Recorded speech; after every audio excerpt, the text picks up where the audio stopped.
This is Transistor.fm.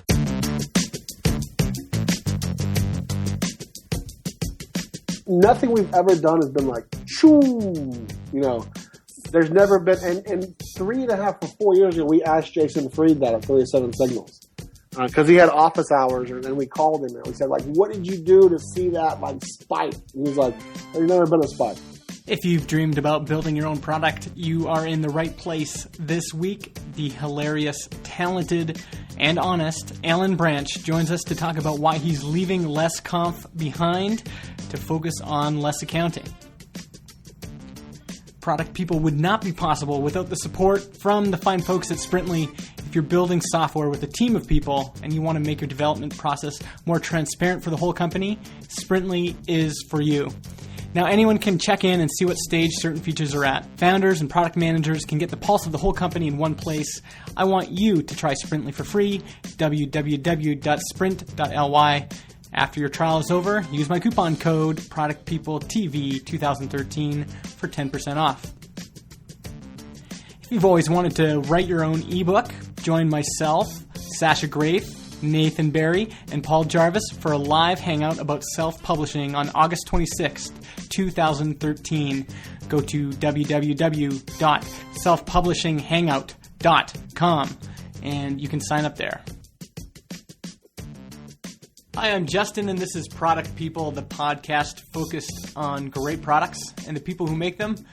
And this week, I'm joined by a man who builds amazing lamps, Allan Branch of LessAccounting and formerly of LessConf. Allan, welcome to the show. Thanks for having me. I like doing intros. They're kind of fun. Sure. I thought you were going to do like wrestler. 6'4". Wing at it. Maybe I'll do that next time. Hey, let's get a big question out of the way right away, because a lot of people know you from LessConf. Mm-hmm. And I was just on your LessConf webpage today, and it says you're not doing LessConf anymore. Is that true? Yeah, you can't. I wouldn't say forever, right? I don't like to talk in absolutes, but yeah, we're not doing it for a while. A few years. It might happen one day. I don't know. Just kind of putting it on pause. Yeah. And what was the thinking behind that? Why stop now? Well, we do make money from it, and it's very hard to make money from a conference. It got to be too much. We're kind of at a spot. We have about 250 attendees each year, and this year it was 3 days of continuous adventure stuff. Like, we had a circus act come in from New York to just do fire breathing and juggling whenever we wanted them to. We had a party at my house. I have a fairly large house with a yard. We had 250 people. Actually, ended up being 300 when you count staff and local people. Yeah. At my house, I had a party here where we had knife throwing lessons and a tightrope set up. A guy broke his leg. Oh, getting man. out of a hot tub. We had ping pong. I mean, we had local moonshine. We had pig roast. We had, we had marshmallow tasting. We had a bonfire. This sounds amazing. Why would you stop this? This is such a good thing. Yeah, it just got to it's so much fun, right? Yeah. And it's such a distraction from our product, LessAccounting, and so it's just kind of this fun little hobby that started taking over, and we still, we're still duking it out, right? There's no big pot. We have a nest egg of money, but we're not a funded company. We're still battling it out, for users and stuff. And LessConf was just a big distraction. Yeah. And certainly you can make correlations of the attendees are your potential market, and it just got to be a thing where it was just we had to cut something off, and that was it. And as much as we like doing it, it's just within a distraction, and for now. So. Yeah. And that is one of those things people say is if you run this event, you might get customers out of it. But was that the case for you? Did you ever get customers out of it? Not really. I mean, it's just it's a nice event to go to, and you meet a lot of people, and you do a lot of goodwill and introductions, and you can make some notoriety. But notoriety in the startup community doesn't translate to users in the real business community. I mean, our users are plumbers, surf schools, bakeries. They don't come to LessConf. Yeah. And so notoriety and fame and all that bullshit just feels really good when you're doing it. And LessConf is this really nice ego stroke. Yeah. People coming to your party and paying to come, and sponsors giving you money to be at your party, and you're there and you're just everyone know. And it's this really big ego stroke. Then you come off of LessConf and it's just like you're back at home working, and your friends aren't around. Panama City is a little tiny town. Yeah. And there's not a big startup community here at all. Yeah. There's like 6 people that do Ruby. So it's a big letdown. So it's this roller coaster of emotions. And it's very emotional playing a conference because you'll have friends that can't go and for various reasons, so they don't come. And then you're at the conference as the host, and you're being pulled. You want to see as many people as you can because that's part of your job is to introduce people and to talk to people. And your friends are there, and they're like, "Dude, come hang out." And you're like, "I can't. I got to talk to all these other people that I don't know." Yeah. And so it's a really weird. It's like being a bride at a wedding, and everyone wants to talk to you, and you always feel like you're going to let someone down by not talking to them. And like this person's going to be like, "I came all the way there, and I didn't get to talk to Allan, and he was rude to me, or he said something offhanded to me." In a moment of frustration or something. Because I'm at this event, I'm there not as an attendee, but as an organizer. So I'm making sure like food shows up, and so it's like a bride planning her own wedding and then attending the wedding and having to talk to everybody. Yeah. So like you lose sleep too, so it's stressful. Do you think it's worth it? Because a lot of people in our industry want kind of to get notoriety. They want to be known for things. Sure. Do you think that's still something worth pursuing, or do you think people get distracted by it? Is that kind of a false hope? Yeah, I mean, like notoriety feels really good, and I'm by no means like famous, but I have a few people that know the things that we've done. We've been around, and only because we've been around for a long time in the web world at least. Yeah. It's like this. It's a disease, and it sucks you in, and like just looking at Instagram likes and who liked this and who tweet this out, and it's not good. And certainly you need notoriety to get your product out. And there's a hard balance between notoriety and marketing. It kind of gets mixed together too much. Yeah. Especially if you're building a product for developers. Yeah. And that's sort of like your skill set too. It's a really weird sort of thing. But it is a distraction, at least for us.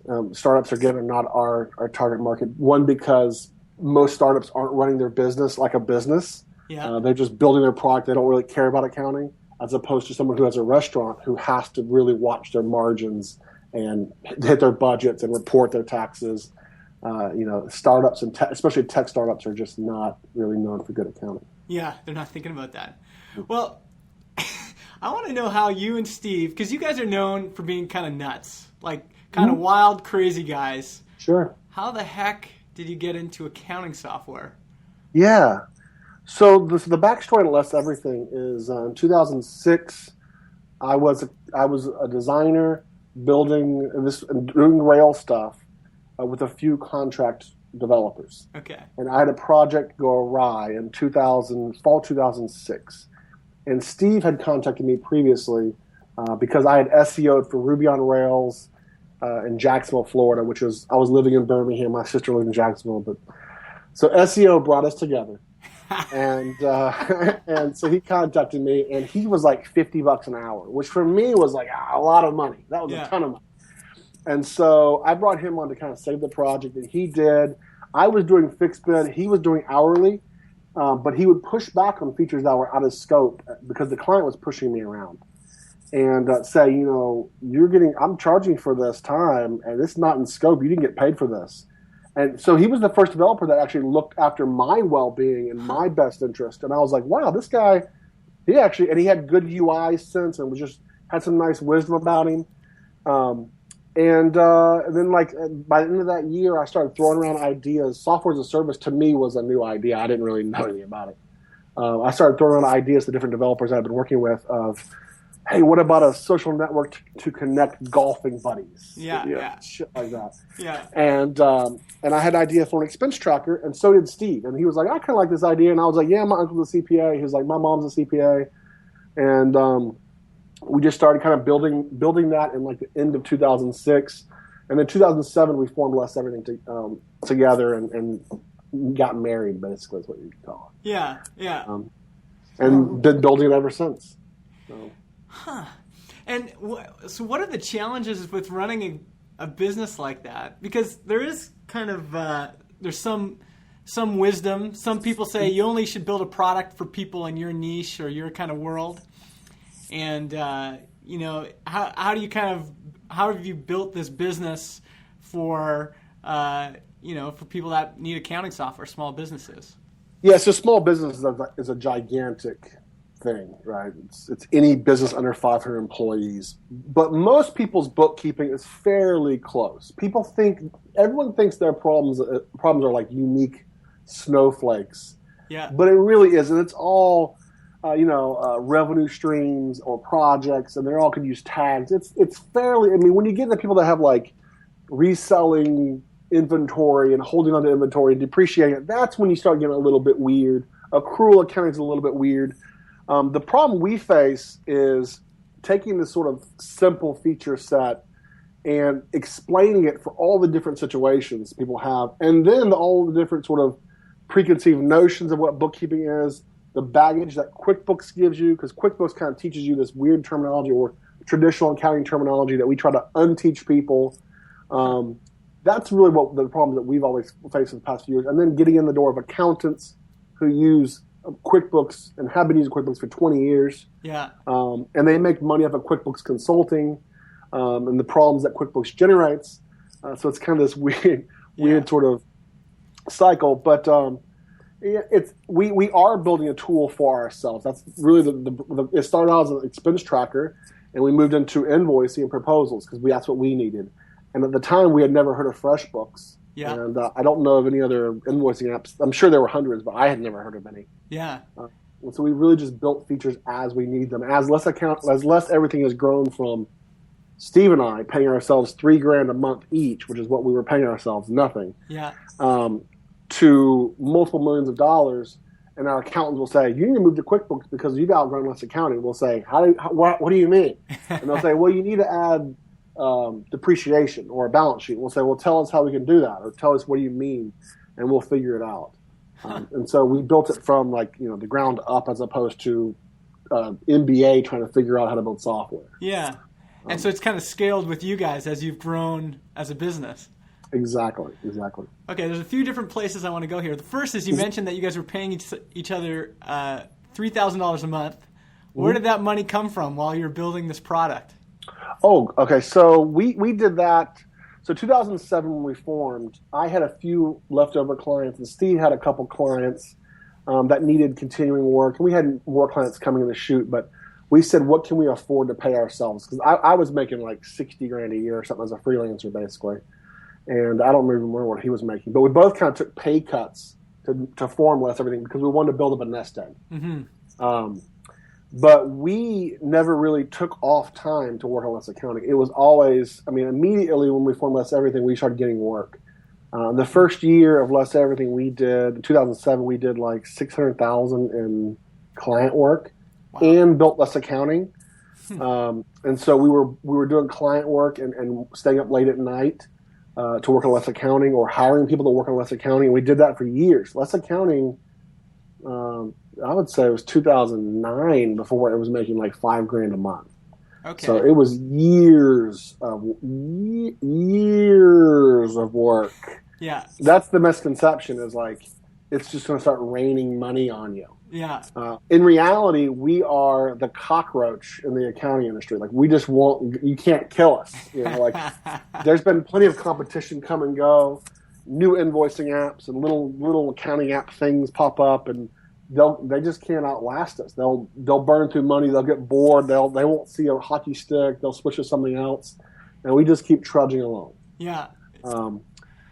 And so, did you guys have families at that point when you were starting this thing? And how did you do that? $3,000 a month? Like, how'd you explain that to your spouse? How'd you explain that to your kids? So I had very low expenses. I had my son was born December 2006. So I had one kid, kind of brand new child, sparkly and brand and shiny. Yeah. Brand new child. Steve had 3. He's got 2 daughters and a son, and his son is like 3 months younger than my son. But I would say we only pay ourselves $3,000 a month for a few months. Yeah. We ramped it pretty quick. When you're making $600,000 or you're bringing in $600,000 a year in consulting work, you end up we went from $3,000 to $4,000 to $5,000, $6,000, $7,000 a month. And we made really good money for a few years when we did. We were really pushing hard on the consultancy, and LessAccounting kind of drug its feet. 2009, 2010, it kind of drug its feet a little bit because we were busy doing consulting work, making a bunch of money. Yeah. Is that a good way? Is that a good way to do it when you're starting? Like. Oh man, I would. No. It's hard to juggle all those things. Yeah. Like nothing that I've done, I would say you should do it the way we did it. Yeah. Because it seems like I think that's maybe most business owners kind of put on this front of they have it all figured out and they have the right path. And I think like, oh man, this has been freaking so hard. You should do whatever the opposite of what I did, whatever that is. Yeah. It's probably easier than what I did. Yeah. I think in 2008, the end of 2008, we had $260,000 in cash left over after the end of the year. That's consulting. And what we should have done is fired everybody. And just been like, and I talked to Steve. We had a conversation. We said we could fire everybody, and you and I just work on LessAccounting for a full year. That would support us. Yeah. And it was like, wow, all that you're drunk on the money. Yeah. And you're drunk on some of the notoriety, and hunkering down and kind of going quiet for a year it's not really fun to your ego. Building this consultancy and everyone talking about you and releasing open source stuff is fun. Yeah. And so we kept consulting through those years, and we basically worked, I think it was 2009, Steve worked like 2,500 hours in that year. I mean, literally 6 days a week, 7 days a week, we were working all night. And it would be, I remember at one point apologizing because I was going to bed at like 11 o'clock at night. Yeah. And just being like, I got to go to bed, dude, I'm tired. And Steve was like, I'm going to stay up another few hours. And we just worked our brains out. And, our relationships with our wives suffered. And our kids were young, thankfully. Yeah. Our health suffered. We weren't exercising. It was just working constantly. Yeah. And drinking lots of coffee. Yeah. Yeah. So I don't recommend that. I would recommend cutting all your expenses down as little as possible, doing as much consulting work as you possibly at the highest rate you can, and going full blown on the product when you have enough cash. Yeah. And enough cash is like 3 months. 3 months worth of cash. Do you think that advice is the same for someone with a family as opposed to someone who's single and no dependents? And like, is it a lot easier to cut down on your expenses if you don't have kids and a mortgage? Oh, certainly. Kids certainly make it harder, and a wife makes it harder. Well, if you have kids and no wife, that's harder. But a wife, but you know what I'm saying. But a wife and kids certainly. And he's a single parent now. Him and his wife got divorced, and it's hard. He has to go pick kids from school and stuff, and like things, parent teacher conferences. With me, I'm like, just go. I'm not doing that. But it's certainly having kids is harder. I mean. Having kids is harder, especially when they get older and they can look at you and say you work too much. Yeah. My kid the other day said, "Daddy, you work too much, but you can take Father's Day off." But he doesn't know. He was a baby when I was working 70 hours a week. I only work 45 hours a week at the most now. Yeah. Yeah. So does having a partner help with all that? I think so. He's Steve likes it to make my ideas better or tell me they're terrible. He also, and that's the common what everyone's going to tell you. It's like, oh, your business partner will tell you when your ideas are bad, but they'll also give you the courage to be more of yourself. Mm-hmm. I remember when Steve and I first got together, I thought I told him, I was like, we should get polo shirts with our names embroidered on, the logo embroidered on the polo shirts. He was like, no, dude, that's terrible. You should. I like the way you're doing this other thing over here, and he encouraged me to be more of myself. Yeah, yeah. I had an art teacher in high school that kind of did that too, and so they're there to make you more courageous, to go after the big ideas or the bigger ideas or the crazier ideas, and pop your ego when they need to too. Yeah. absolutely. Business partners. I don't, I think I would be successful with Steve, or whatever that means, whatever success means, without Steve. But I'm way better with him than I am without him. Yeah. And how'd you know he was the right guy? How'd you know your wife was the right one? It was like those like love bells. Yeah. No, he looked after my best interest in the projects. He just had a lot of. I would bring him a problem or something, and I thought I had the answer to it. And he would say, even as a contractor, he was like, "No, you should do it this way." And I'd be like, "Oh, what?" And then his kind of personality and patience for certain things kind of meld well with mine. Like he could read contracts and stuff, and I'm like, "Oh God, I don't want to read anything like that." And he likes it. Yeah. And so our skill sets. He's a developer. I'm more of a designer, more of marketing, and we kind of share UI sensibilities.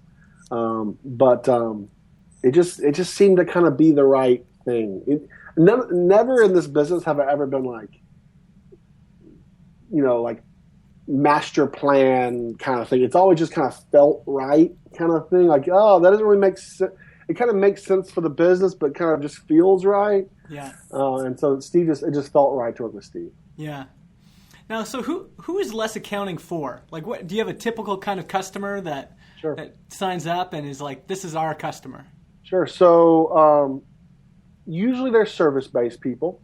So they send invoices. Usually they have more than 3 employees or more than 3 contractors. Usually people that have like less than $250,000 in revenue, they don't really care about their books, so they use a spreadsheet or something. They just can't justify the time, any time to do accounting, or bookkeeping. And then that's about it, really. We're mostly service providers, marketing people, design firms, stuff like that. But we're moving over to more general public people. Like I talked to a guy the other day. He was like, I repair moorings on sailboats, which are like boat anchors. Yeah. Permanent boat anchors. And I was like, moorings? And there's like surf schools and stuff. So we're kind of breaking out of this sort of tech sort of bubble. Why are you doing that? Why break out of the tech bubble? Why go outside of that circle? It's just naturally gone that way. We don't really spend any money on marketing. But it's just kind of trickled that way. That's just where the organic marketing has gone. Huh. Those are better clients because they're not on the internet all the time. Like they don't, they're not going to they don't know every option out there. As sad as it sounds, an ignorant user is your best customer. Yeah. Because they're not trying out every application. They're not like outlining every one of them or telling you where your API is wrong or bad or, Yeah. So, I love when plumbers sign up because plumbers don't go out, looking for new accounting software every 3 months. That's right. So how do you reach plumbers? Like, what's been an effective way of you doing some marketing and reaching people? I mean, I know you said you don't do marketing, but how do you reach those people? Marketing, right? We don't do paid advertising. Yeah. We do a little bit of retargeting stuff, but not. $100 a week kind of stuff. Nothing major. Just being really good to accountants has been good for us. Okay. By being good to accountants, I mean when I see an accountant sign up, we'll email them. Hey, can we show you can we screen check? Can we do a demo of the app for you? It takes 5 minutes. Really, it takes 15. We just tell them it takes 5. And so talking to them and just being nice to them, and then even because people are always needing accountant referrals. If there's an accountant that I like, I'll refer a customer lead to them. And then instantly they're loyal to us for a long time. Yeah. So just being good to accountants. Accountants are the gatekeeper to business owners in a lot of circumstances. And just we've been around for 6 years, and so 6 years worth of links, right? It's LessAccounting has steadily grown. And by grown I mean 10 to 15% every year, not like month over month, year by year. Yeah. Which to a funded startup is like death. Yeah. But for us, it's like, we run ourselves like a normal business. And normal businesses, 10% growth is really good. Yeah. And so just being around for that long has built up links. It's built up, people know. People, when authors write an article on accounting software, we're somehow found from various links and Googling and gotcha, yeah. all that kind of stuff. Yeah. So. Is there do you do a lot of content marketing? Has there been some content marketing that's really worked for you?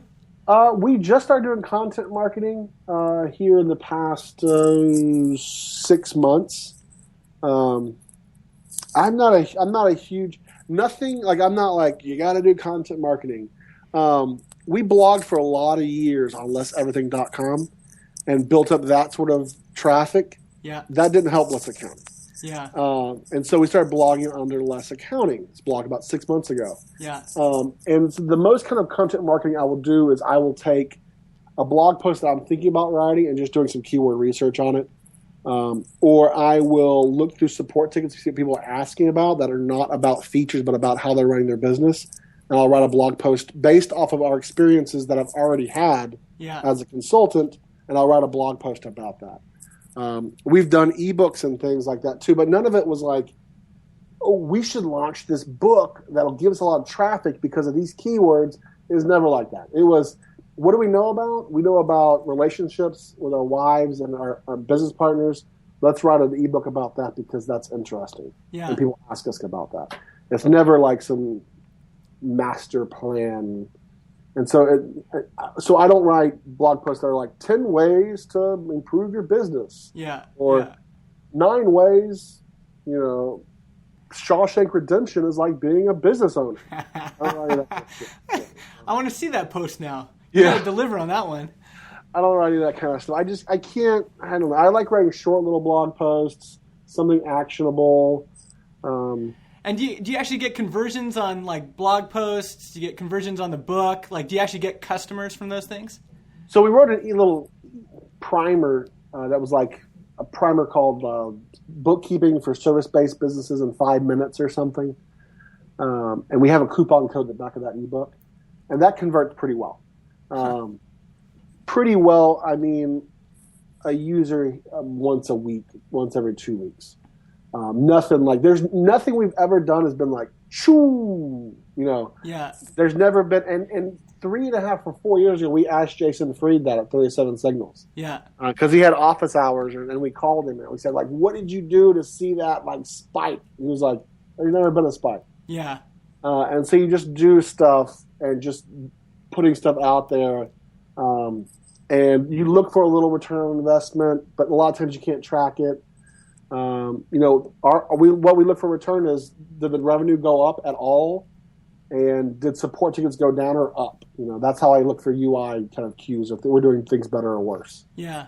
And that's pretty much been, there's never been one thing. It's never been you got to do retargeting, you got to do content development, you got to do SEO. Yeah. It's just kind of you do the best you can and put out lots and lots of things for 6 years. Yeah. And just keep going. And just keep doing it. Yeah. Well, this would be a good time because, people daydream about building their own businesses all the time. What are the kind of most common misconceptions you see people have when they're saying, I want to build my own thing. I'm going to be my own boss. What are some things that keep coming up over and over again that are just bullshit? Well, with non-tech people, they don't realize they're building. You'll have a business owner that's building a piece of software that doesn't realize they're now a software company. That's from non-tech people. Tech people, they don't have the patience. It takes a long-ass time to build revenue. Bad habits have a lot of inertia. So if you're we're this thing that's replacing a bad habit, whatever that is. Bad habits have a lot of inertia. Bad software has a lot of inertia. People use QuickBooks even when they know there's better options. Yeah. Right? Everything has a lot of inertia. So it takes and people will sign up for LessAccounting and they'll delete their account. They'll come back the next year.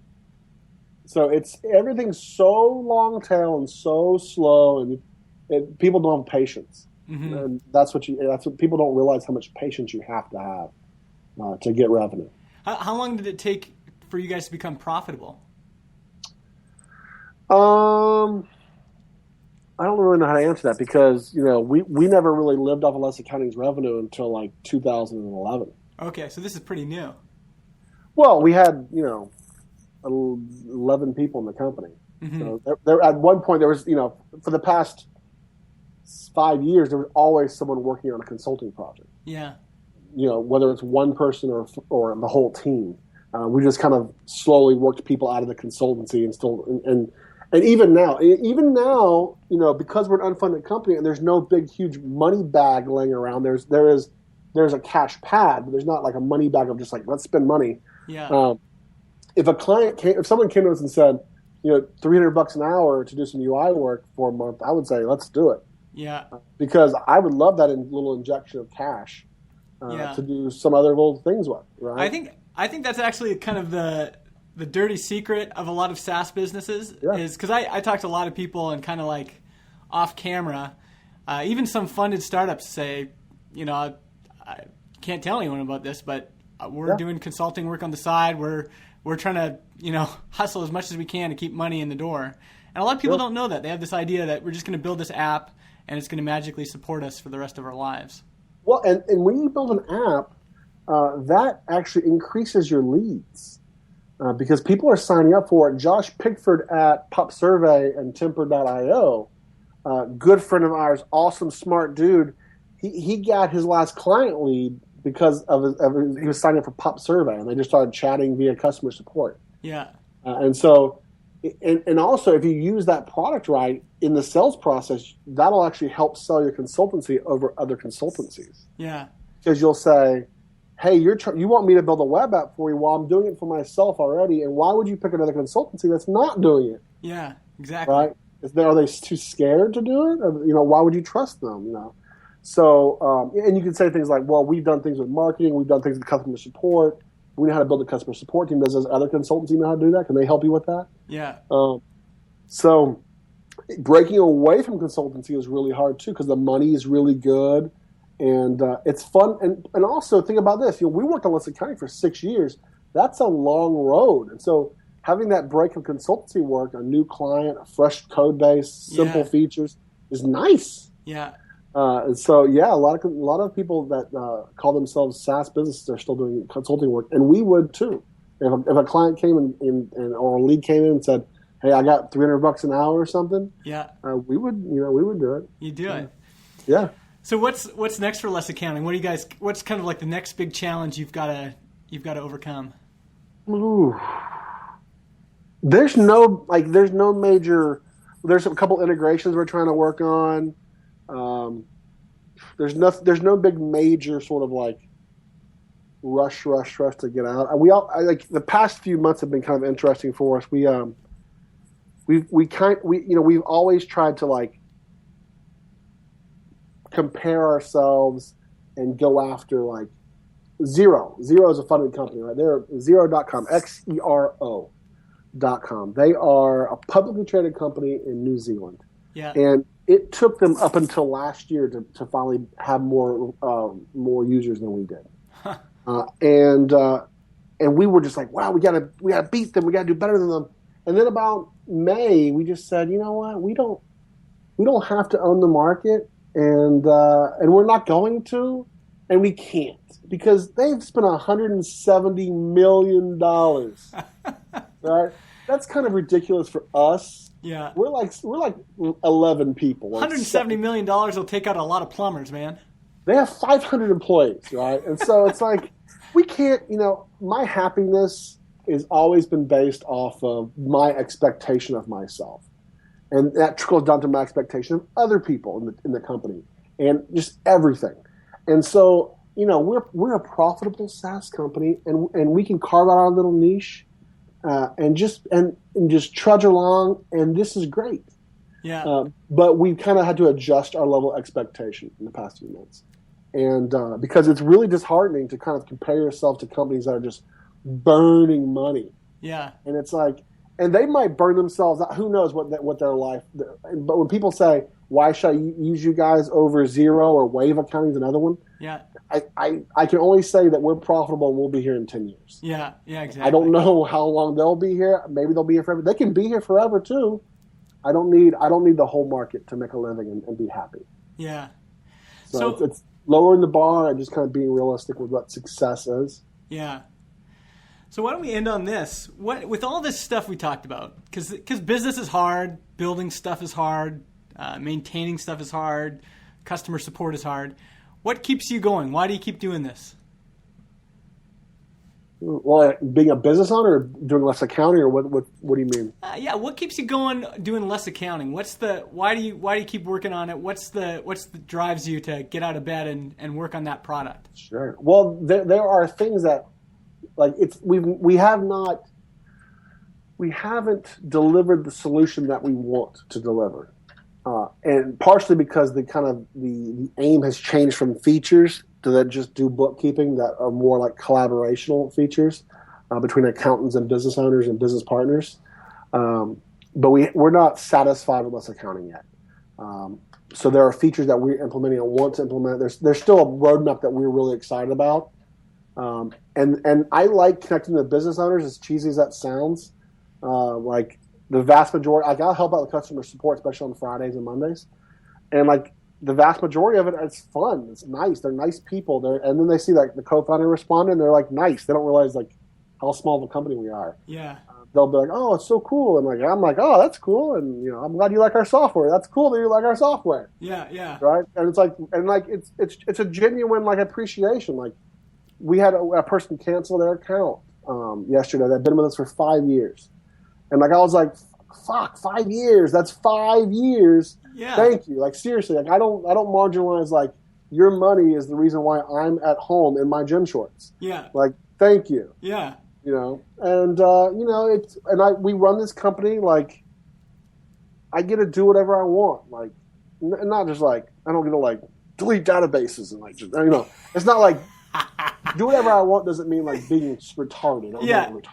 Let's bleep that out. Being stupid or foolish. It's like, when I do customer support, I'll say like, someone will say like, "Hey, can you help me?" And I'll say like, "Oh, I'm fueled with coffee. I'm ready to help you. Let's do it." Or, just something just like, and it's fun just being ourselves, right? We put new art every week on the login page of LessAccounting of a new artist that we find on the internet. And so it's not like I'm like doing the same thing every day. And like, it's not, I have a great job. I have a really great job. Like my family owns car washes, which is not a great job. It's terrible. Yeah. You clean out dirty cars all day and in the heat.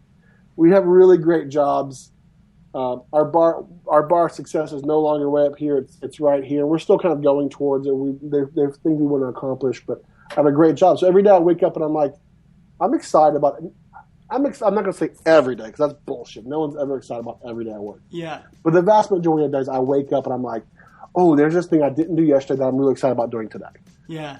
And not every day and everything we do is peaches and cream, but I have a great job. I do what I feel is right. Yeah. And it's a good time. Right on, man. Well, thanks so much for being on the show. This was fun. We're going to have to do this again sometime. Absolutely, anytime. Right on. Where can people find you on the web? On the web, LessAccounting.com. Definitely. Twitter, Allan Branch.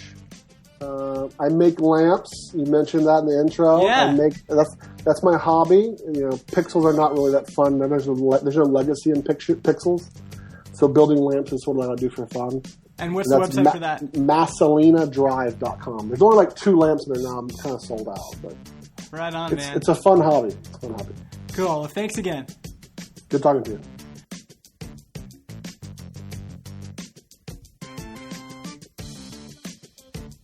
Thanks again to Allan for coming on the show. I really appreciated his honest insight into what it really takes to run a business and build a product. You can follow me on Twitter at MIJustin. You can follow the show on Twitter as well at ProductPeopleTV. You can also email us at productpeople@bizbox.ca. And please check out our sponsors, Sprintly, www.sprint.ly. And join Sasha Grafe, Nathan Barry, Paul Jarvis, and myself for a live hangout about self-publishing on August 26th, 2013. www.selfpublishinghangout.com. Thanks again for listening. We'll see you next week.